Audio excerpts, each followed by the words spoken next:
বিনামূল্যে চোখের চিকিৎসা পেল প্রত্যন্ত এলাকার হতদরিদ্র ৫০০ রোগী। তাদের মধ্যে ৩০০ জনকে বাছাই করা হয়েছে অস্ত্রোপচারের জন্য।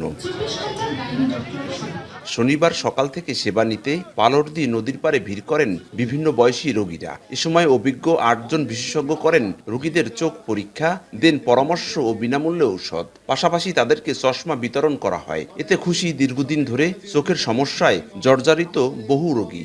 অর্থ নাই, আমি চিকিৎসা করতেই নাই, এনে বিনামূল্যে ডাক্তার বিনা টাকায় আমি চিকিৎসা করতে আইছি। বিনামূল্যে চক্ষু অপারেশন করা হবে, চোখে কম দেখে এটার জন্য।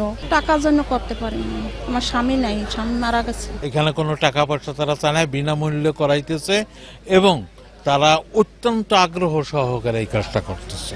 মাদারীপুরের কালকিনির খাসেরহাট বন্দরে পাট ব্যবসায়ী সমিতির সহযোগিতায় ও শহরের প্ল্যানেট হাসপাতালের উদ্যোগে আয়োজন করা হয় এই চিকিৎসা ক্যাম্পের।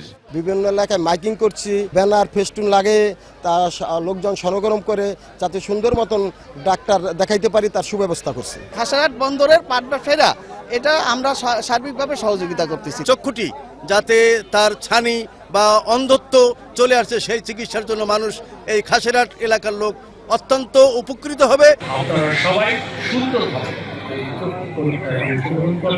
এবং এখানে যে ফ্রি লেন্স, এর আগেও আমি এটা করেছি প্ল্যানেট হাসপাতালে, সেখানে ফ্রি লেন্সের ব্যবস্থা করছি আজকে প্রায় ৪ বছর আগে। আবার পুনরায় আমি সেটা এই খাসেরহাট বন্দর ব্যবসায়ীদের মাধ্যমে এখানে করতে পেরে আমাকে আসলে খুবই আন্তরিকতার সহিত ভালো লাগতেছে। এমন উদ্যোগে অংশ নিতে পেরে নিজের ভালো লাগা ব্যক্ত করেন রাজধানী ঢাকার আনোয়ার খান মেডিকেল কলেজের অধ্যাপক ডাক্তার আব্দুল মান্নান। আশ্বাস দেন রোগীদের পাশে থাকার।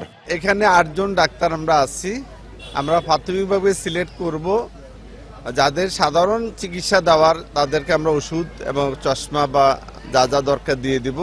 যাদের অপারেশন হবে, বিশেষ করে আমাদের দেশে এখনো ১০০ জনের মধ্যে 50% রোগী ছানি রোগে ভোগে, সেই ছানিটা আমরা সিলেক্ট করে আমরা প্ল্যানেট হসপিটালে নেব এবং সেখানে আমরা বিনামূল্যে চিকিৎসা দেওয়ার ব্যবস্থা করব। আর যেগুলো জটিল কেস সেগুলো আমরা ঢাকা নিয়ে যাব। চোখের আলো ফিরিয়ে দিতে রোগী বাছাইয়ের পর আগামী ১১ মে তাদের চোখের অস্ত্রোপচার করা হবে। সঞ্জয় কর্মকার, অভিজিৎ, সময় সংবাদ, মাদারীপুর।